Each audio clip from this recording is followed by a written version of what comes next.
Salimata, ne sonne pas comment. Je suis totalement d'accord avec toi. Je suis totalement d'accord avec toi. Maintenant, il faut prendre une décision très rapidement et urgent. Les détracteurs de Malika, il faut les faire peur. Mounou me fait qu'à Fokou ou Bessrawara Takou Ireke Malika, il faut les faire peur. Odekain. Oui, bonsoir Marikao. Aw somɔgɔw kɔni basi tɛ aw kɛ ala kana basi kana la n ka foli b'aw bɛɛ lajɛlen ye. En fait vraiment ne yɛrɛ banana quoi, wallahi ne yɛrɛ banana. C'est-à-dire Musa ni Jimo bɛɛ ye kelen, ninnu fila bɛɛ ye janfantiw de ye. C'est-à-dire an ka kuma cɛn fɔ quoi, n'an ma kuma cɛn fɔ an tɛ bɛn. Fuiti fɛn fɛn kɛla Musa yɛrɛ de y'a bɛɛ kɛ. Et puis comme Assetou ye min fɔ, c'est vrai, Musa est façonné par Malika. A b'a yira bɛɛ la k'a fɔ ko ale de ye jinɛ ye pour que mɔgɔw ka importance dɔ d'a ma. A taala ka bolo da. Moi je pense que depuis combien de jours an bɛ ka effort kɛ k'i bɔ dibi la ka image laver pour que mɔgɔw ka dɔn k'a fɔ i ma kojugu e tɛ, i bɛ ka nkalon de da i la. Mais an bɛ ka kɛlɛ min kɛ n'a fɔra ko i yɛrɛ de bɛ kɛlɛ base la, vraiment n'i y'a kɛ ne yɛrɛ kelen ye quoi. Ibrahim ye min fɔ wallahi tiɲɛ de don, vidéo foyi man kan ka kɛ tuguni. Ne yɛrɛ dégoûté la totalement. Musa ye an ka kɛlɛ tiɲɛ an bolo avec Jimo. Depuis la dernière fois, depuis kunu kumaw la anw y'a fɔ, an ko siɲɛ fɔlɔ ta Musa nana k'a fɔ groupe kan k'a fɔ k'ale de ye Malika ye, ka tila k'a fɔ k'a bɛ kuma bamayɛlɛma an bolo. Mais o don an y'a kuma kɛ a digila dɔw la, u y'a essayé ka kuma manipuler an bolo k'a fɔ ko non k'a bɛ fɛ k'a fɔ ko mɔgɔ fɛn fɛn bɛ groupe in k'a bɛɛ ye Malika dɔ ye. Mais non, mais c'est faux. An tɛ denmisɛnninw ye quoi, on est tous des responsables.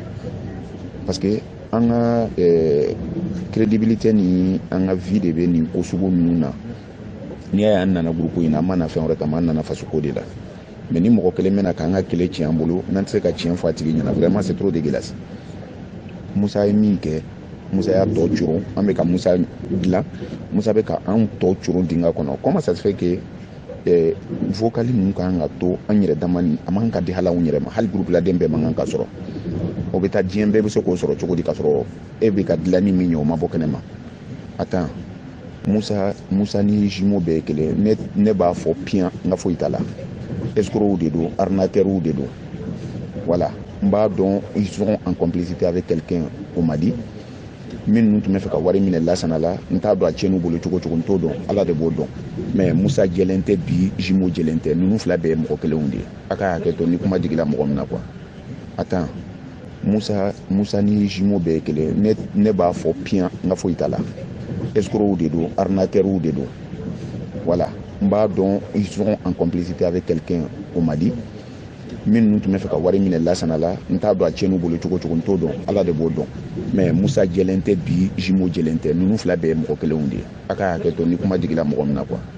Attends, Musa ni Jimo bɛɛ ye kelen, ne b'a fɔ piyan n ka foyi t'a la. Escrocs de don, arnaqueurs de don. Voilà, n b'a dɔn ils sont en complicité avec quelqu'un au Mali. Minnu tun bɛ fɛ ka wari minɛ Lasana la, n t'a dɔn a tiɲɛn'u bolo cogo cogo, n t'o dɔn, Ala de b'o dɔn. Mais Musa jɛlen tɛ bi, Jimo jɛlen tɛ, ninnu fila bɛɛ ye mɔgɔ kelenw de ye. A ka hakɛ to ni kuma digila mɔgɔ min na quoi. Allo Malika, ani sɔgɔma ani tile ani wula. Ko bɛɛ kununtuma y'i ka sɔgɔmada ye, mashallah. Fɛn fɛn bɛ len na nin waati in na, b'a bɛɛ lajɛlen fo. Jinɛ yɛrɛ bɛ baro kɔnɔ, voilà, k'a daminɛ sanfɛ fo duguma d'après Madame Berete, walima k'a daminɛ duguma fo sanfɛ. Mashallah. Voilà, ne tun jiginna sɔgɔmada in na ka bɔ baarakɛyɔrɔ, n sera baarakɛyɔrɔ la, n jiginna 8 heures. Waatinin na n tun ye vocal dɔ bila sanfɛla la. Bon, n nana n ye dɔɔni sunɔgɔ, presque bon, dɔɔni dɔrɔn, wallahi, mashallah. Il est midi 34 maintenant. Bon, bɛɛ fana n'i ka daraka dun waati de don, ni ne ye n ka daraka dun sisan dɔɔni. Wa et puis aujourd'hui an fɛ yan nɔ tile sugu dɔ bɔlen don, c'est merveilleux quoi. N tun hakili t'a la ko n bɛna nin tile ɲɔgɔn ye mois de décembre kɔnɔ. Hakili t'a la kɔni depuis san 17 nin tile sugu k'a ye dans le mois de décembre, surtout à Michigan. Vraiment c'est agréable. Voilà, n bɛ tila ka ni ye daraka dun, n bɛ bɔ ka taa tilenin kɔrɔ ka taa o jabɔ. Donc n bɛ don baro la k'an yɛrɛ situer ka ɲɛ, an bɛ se ka dɔɔni dɔɔni fɔ cogoya min na. En attendant, n bɛ se ka vocal damadɔni lamɛn ani n b'a fɛ k'a dɔn ka situer voilà quelle danse on veut entreprendre après tous ces vocaux et ces écrits. Voilà, Inch'Allah. Malika, comme il révèle, c'est ça, à même quel est le nouvel plan? Est-ce qu'on va toujours continuer à frapper pour défendre Moussa ou pas? Voilà, vraiment, je vous en prie, suivez-moi pour que mes donne quoi. À très bientôt, Inch'Allah. Maintenant, barokono ko fasoni. Allô Malika ne kun bɛ ka n furu fa cɛ donc n tulo b'i la n b'i kɔnɔna je suis là je suis présente. Sale ini ɲankuma wallahi n bɛ k'i ka message lamɛn tanti Sali i tɛ ka kuma foyi fɔ ni tiɲɛ tɛ vraiment an feerebaga mɔgɔ fila tɛ dɛ n'an kɔni feerela an feerebaga tɛ mɔgɔ fila ye olu de don ne b'a fɔ mɔgɔ n'i ma siran ala ɲɛ ka tiɲɛ fɔ i kan ka siran i fa ni ba ɲɛ ka tiɲɛ fɔ n'i ma siran olu kɔni ɲɛ ka tiɲɛ kɔni fɔ i man kan tɛ ka siran mɔgɔ ɲɛ ka tiɲɛ fɔ donc i ka kuma vraiment ne b'a sɔnti la wallahi moi je suis pour. Malika yɛrɛ bon comme i ko an ka n'an ka image lajɛ an b'an ne kɔni ne bɛ image lajɛ i y'a faamuya parce que finalement ka to ka bɔ ka kuma kɛ nin kan vraiment a man di ne hali dɔɔni i y'a faamuya bon Musa tɔgɔ cɛnni tɛ fansi fɛ Musa ye tɔgɔ dɔ de da yɛrɛ la bi Musa bɛ ka wolo n'o ye a ye tɔgɔ dɔ de da yɛrɛ la a bɛ ka wolo n'o ye bi i y'a faamuya nkalon taara ka da jɔn fɔlɔ la nkalon ma ta ka da cɛ la Fofana la ko Malika don mais o ma taa yɔrɔ jan o e yɛrɛ ma bɔ ka video foyi kɛ e ma bɔ ka video foyi k'o kan mais o ko banna un coup la mais ne t'a dɔn Musa de nɔ b'a la sa Malika sɔn a ma Musa nɔ b'a la. Touré nin cira Touré a cira an bɛɛ ma même heure a bɛɛ heure kelen de bɛɛ y'a sɔrɔ o wagati kelen na bɛɛ o ye anw minnu m'an ta dɔn ye o ye anw minnu bɛ kuma groupe kelen na on sait pas video in sera yɔrɔ min na bi. Ouais Malika, moi je sais o bɛ temps ta o kɔni o bɛ temps ta fo k'a fɔ k'u ka to ten tɔ mais ne yɛrɛ kɔni bɔ video préparé i k'a di Malika dɔgɔnin ma sinon e kan'a kɛ quoi e kan'a kɛ a préparé i k'a di Malika dɔgɔnin ma ou bien i k'a di Momo ma c'est mieux. Ibrahim e ka sabali sa e fana sa an ye kuma fɔ k'a tire nin ko ka ɲi tan sa Ibrahim parce que mun na kɛ u bɛ jɛ ka baara de kɛ ɲɔgɔn fɛ ala kan kisi hali ne ye problème sɔrɔ bi Malika obligé de qui défend donc le groupe aussi c'est ça quel qu'en soit son comportement quel qu'en soit Musa bɛ mɔgɔ sugu min ne y'o de fɔ sɔrɔ an ka essayer ka nin ko ta ni Malika ye video kɛ o bɛ c'est à dire a tɛna kɛ Musa kama spécialement quoi a ko ko bɛɛ de b'i ta sɔrɔ a la donc an k'o ko to ten nɔ bɛɛ de bɛ n'i ta sɔrɔ a la donc bɛɛ b'i ta faamuya la quoi a banna quoi parce que ale ka video fɛnɛ a bɛ lajɛ dɛ a bɛ video caman sɔrɔ mɔgɔ bɛ se ka lajɛ quoi bon c'est vrai que Malika dɔgɔnin ninnu kan ka kɛ mais c'est pas la même vue quoi n'i y'o fɛnɛ jateminɛ quoi yaya donc surtout Momo y'a ka kuma min fɔ Momo ko Malika bɛ mɔgɔko kɛlɛ min na ya olu bɛɛ b'a la quoi donc a bɛna bɛɛ ta dɔɔni k'a la quoi a tɛna kɛ spécialement pour Musa ne y'o de faamu donc an k'an kalima an k'an dusu la c'est vrai nin tɛ se ka foyi bɔ image la fosi y a rien le bon Dieu au contrôle. Ay sabali sa o fana ma min faamu Malika dɔgɔnin c'est vrai que mɔgɔw b'a ka video lajɛ mais c'est pas comme Malika an ka nin kɛ Musa ye an ye kuma bɛɛ fɔ ka ban an ka nin kɛ Musa ye nin ko tɛ la bɛɛ k'i ka dimi to i yɛrɛ la quoi an ka nin kɛ Musa ye an k'an sigi ka ko tɔ lajɛ dɔrɔn a banna c'est tout o y'an ta fan bɔlen la quoi yeah ni mɔgɔ jɛra ne y'o de fɔ toujours hɔrɔnya de don quoi a y'a sabali Malika k'a kɛ a tɛna kɛ Musa kama spécialement a bɛna bɛɛ de ta dɔɔni b'a la quoi donc aw fana k'o faamuya an kana cɛ se a dan na quoi n'an y'a fɔ a ɲɛna a yɛrɛ de b'a yɛrɛ b'a ka kow kɛ cogo min na quoi mɔgɔ kana dan fɛnɛ sago quoi i m'a faamu n'a ko min an b'a ka décision kɔ et puis c'est tout n'o de ka ɲi ben no ala ka barika don a ko la dɔrɔn c'est tout.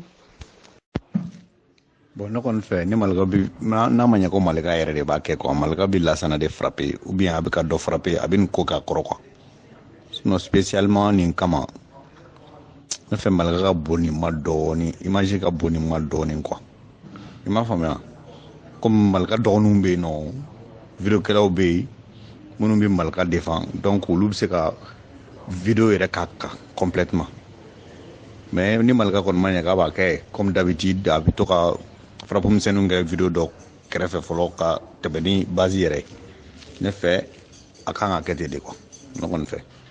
parce que ko do soron jugoro hal malaka irati min kalamaw par nin tsaka to senata ka kuma debi kuma jani ko buka ke jimo bi do mo ta privé la kuma dola ko la fauna hal suro dugu jale ne ballaka jimo ka ni message ni mo ko malaka ça veut dire que jimo yere fait ala on bolo toujours musa malaka o ma le ban la to fla o le bu ka mo la to fla de parce que ambi groupe ka be ba do musa ti malaka groupe la do ngon ba do au moins mais toujours jimo bi tokoni do la ko ina quoi c'est bizarre o de la privé ko nu manne jimo ko la wallahi jimo bi mo ta privé la kuma do fi ne ta be la groupe de ga. Vous savez, si la citation est un bon art à la loi, l'exactitude de citer un auteur est un talent. Si Moussa s'est présenté comme Malika Adongo Ateo, c'est lui-même qui a planifié son assassinat par préméditation. Du coup, moi, je me suis Europe, mais en Aladje, Abe Benchou Minani, Jamatara Minga, en Bonsoir Malika, bonsoir Malika. Bon. Ne ka téléphone kun décharger la dɔɔni o de ye n bɔ fɛn na dɔɔni quoi bon y'aw ka kuma lamɛn ma se ka bɛɛ lamɛn kosɛbɛ mais ne ka kuma bi point kelen pewu de kan Musa ka ka o ye ko wɛrɛ mais tout ce que je peux vous dire Musa b'a la k'a yɛrɛ curu. Ça va grande sœur kan jumɛn b'i da Victoire suruku tilefɛ ye ni heure tɛ bɔ heure ye dɛ gini gɛrɛ ma sigi ya. Malika ye Musa defan o Malika ma Musa y'an dɔ de Musa y'an dɔ de aw y'a faamu Malika ye Musa defan o Malika ma Musa defan o Musa de bi k'a yɛrɛ curu parce que hali ni Malika ni hali ni Musa ni a tɔgɔ di fɛn ye balima ye il n'a pas le droit quand même am ye kuma mun kɛ ka fɛn mun kɛ siti kan yan nɔ ou bien a ye ko min kɛ pour que an ka se k'a dɛmɛ ka tila ka t'o di Jimo ni Malika ka Jimo ni Musa ka bɔ ɲɔgɔn fɛ ce n'était pas logique. Hali mɔgɔ ni fa i bi kɛ fɛn kelen kan mais aw droitlen tɛ ka fɛn sira kelen tama mais n'an b'a la ka lutte kɛ ten nɔ an k'an sigi an bɛɛ bi coro nin ko in na tôt ou tard an k'an sigi k'a lajɛ Malika kɔni b'a dɔn ale kɔni tɛna dɔn anw min filɛ nin site sanfɛ tôt ou tard parce que ko do soron jugoro hal malaka irati min kalamaw par nin tsaka to senata ka kuma debi kuma jani ko buka ke jimo bi do mo ta privé la kuma dola ko la fauna hal suro dugu jale ne ballaka jimo ka ni message ni mo ko malaka ça veut dire que jimo yere fait ala on bolo toujours musa malaka o ma le ban la to fla o le bu ka mo la to fla de parce que ambi groupe ka be ba do musa ti malaka groupe la do ngon ba do au moins mais toujours jimo bi tokoni do la ko ina quoi c'est bizarre o de la privé ko nu manne jimo ko la wallahi jimo bi mo ta privé la kuma do fi ne ta be la groupe de ga. Maaleykum salaam aleykum Malikaw ayiwa ne kɔni ne bɛ baara la mais ne tulo bɛ conversation bɛɛ la franchement il faut dire la vérité bon ou soit an ka tiɲɛ de fɔ koyi tiɲɛ tɛ baden fɛn koyi kuma in bɛɛ de bɛ fɔ site kan ne kɔni bɛ tiɲɛ de fɔ soit Musa il a des complices au Mali a b'a fɔ k'u ka ko kɛ Lassana la o fana bɛ se ka kɛ k'a fɔ ko n'a mago bɛ wari la parce que faut se dire la vérité peut-être Musa est dans le besoin. Donc, il peut voir avec quelqu'un d'autre. Non, on peut se faire frapper quoi, mal là, non. On fait même ça. Bon, ou soit, on a tenu de fois qu'on tient des bas d'inférieur. Moi, il me dit que c'est quand ne connaît pas tient de fois. Soit, Moussa, il a des complices au Mali. Aba faut que Lassana là. On fait même ça. Quand faut qu'on n'a pas voir là. Parce qu'il faut se dire la vérité. Peut-être Moussa est dans le besoin. Donc, il peut voir avec quelqu'un d'autre. Non, on peut se faire frapper quoi, mal là, non. On fait même ça. Bon, ou soit, on a tenu de fois qu'on tient des bas d'inférieur. Moi, il me dit que c'est quand ne connaît pas tient de fois. Soit, Moussa, il a des complices au Mali. Aba faut que Lassana là. On fait même ça. Quand faut qu'on n'a pas voir là. Parce qu'il faut se dire la vérité. Peut-être Moussa est dans le besoin. Donc, il peut voir avec quelqu'un d'autre. Non, on peut se faire frapper quoi, mal là, non.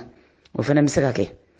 Yeah, ça c'est possible. Ma fongo donné, ma kuma ka dan non parce que nyen kono nata de fo. Après que il a des complices au Mali, abi Lassana ka numéro de maka wuli. Yeah, c'est possible aussi. Et va faut que bi mako wuli to ko après va faut ko i jo mi kla ki wuli. Donc ça veut dire que la personne est prête pour que la sana fenge quoi.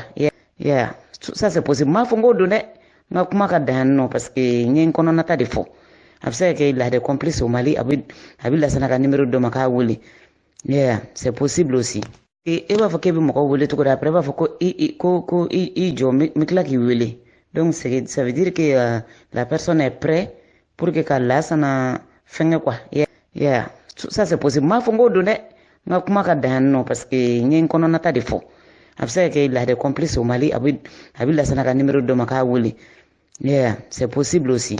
Et va faut que bi moko wuli tout après va faut ko i jo mikla ki wuli.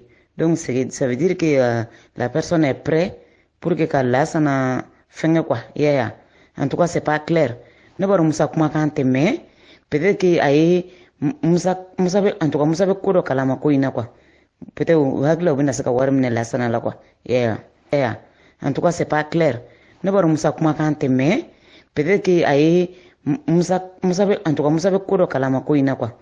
Peut-être hagla obina saka war mine la sana la quoi. Yeah. En tout cas c'est pas clair. Ne baro musa kuma kan teme peut-être que aye musa be en tout cas musa be ko do kalama ko ina quoi. Peut-être hagla obina saka war mine la sana la quoi. Yeah. Je ne sais pas. Et puis amene tracasserie bela sur moko masuno ere. Et musa ebe ala mine kata vocal takato le jimoma pour quelle raison? Pour quelle raison malgré ere makla ka bara la folo. Et ta vocal takato le jimoma muna. Franchement nga tien fo nyoko quoi. Musa ere be ka ere churu. Donc qu'est-ce que Musa veut aller au c'est-à-dire anta do kona janfa de ben non kona wa minde do ne ma don. Yeah. Moko be ka essayer que demain et kla kata vocal de jimoma. Jimoma kla ko chi moko ma groupe kona alors que nous on n'avait même pas reçu encore le vocal. C'est pas normal. Musa imi me ka demain. C'est vrai qu'il a été utile dans le groupe, mais personne n'est indispensable. Donc, Nemin Kadaka, qui est Malika Malika, franchement, mon toro là, quoi. Vraiment. Il faut que Moussa il arrête. Et puis, c'est que vocal, alors on m'a vocal la me follow, et puis, quand on dit Jimoma, on est vraiment la me follow. Hein? Non, mais c'est pas possible. On a tient, faut nous qu'on là. Vraiment, Moussa, il a mal fait, hein. Ni même moi, demain, vraiment, quoi, sur demain, il n'y a pas à reconnaître. Est-ce qu'il avait fait à Demeria? Il est fasciné par Malika. Moussa est obsédé par Malika, il est fasciné par Malika. Tu vois, donc au frato là quoi. Malika kokera banade Moussa Boulou. Il s'est fait passer pour Malika. Donc vraiment, moi je sais pas, net date Moussa Kakoun n'a tout connu pas vraiment. Malika, bon, à fin, et nous complici, nous sommes mal là. Nous extérieur de la bon a tigi be groupe fɛnɛ la a tigi kuma ka groupe fɛnɛ la Musa do wa Filani do wa ne kɔni b'a dɔn ni complice kɔni nin bɛ groupe la ne y'a f'i ɲɛna a mɛnna recherche ka kɛ a tigi ka dɔn parce que ne b'a dɔn bɛɛ b'a dɔn an ni Lasina ye négociation min kɛ pour que vidéo ninnu bɛ se ka supprimer cogo min na a ye kumana pour que an bɛ se k'a to yen cogoya min na i y'a faamu wa Lasina y'olu bɛɛ kɛ vidéo kɛra banjugu ninnu kan mɔgɔ si ma taa olu kama mais u b'a dɔn Lasina mɔgɔ do a pɛrɛnnen do ka wari sara pour que vidéo in ka se ka supprimer i hakili jagabɔ ko in kan dɔɔni ko in jate minɛ k'a lajɛ il faut pas voir que an ni mɔgɔ min ɲɔgɔn kan ko innocent do a don ta bɔ non non non o tɛ yen dɛ a jate minɛ dɔrɔn k'a lajɛ. Tiɲɛ yɛrɛ la franchement et sincèrement Malika ala b'a dɔn groupe kɔnɔdenw ye boli min kɛ sɔrɔ bɛɛ de y'a seko kɛ Dununba Sirani ne wula sɔgɔmada in na ne tun bɛ ka message ninnu lamɛn Dununba Sirani MLK Kam bɛɛ de ye tout le monde avait la main à la pâte quoi nous on dormait et ce matin franchement Moussa il a déconné grande sœur nana côté il faut qu'il y ait 4 vérités pour Moussa et quoi. Mais bon, Racine nous dit aussi que Moussa est un élément très très important. Bon, Malika et Redibaladje, si on peut s'en passer sans Moussa ou je sais pas si tu es dépendant de Moussa, c'est à toi de nous guider un tout petit peu quoi, parce que c'est quand même décevant quoi de la part de Moussa et il est le seul responsable, même s'il est pris dans le panique. Comme les réagit comme ça quoi franchement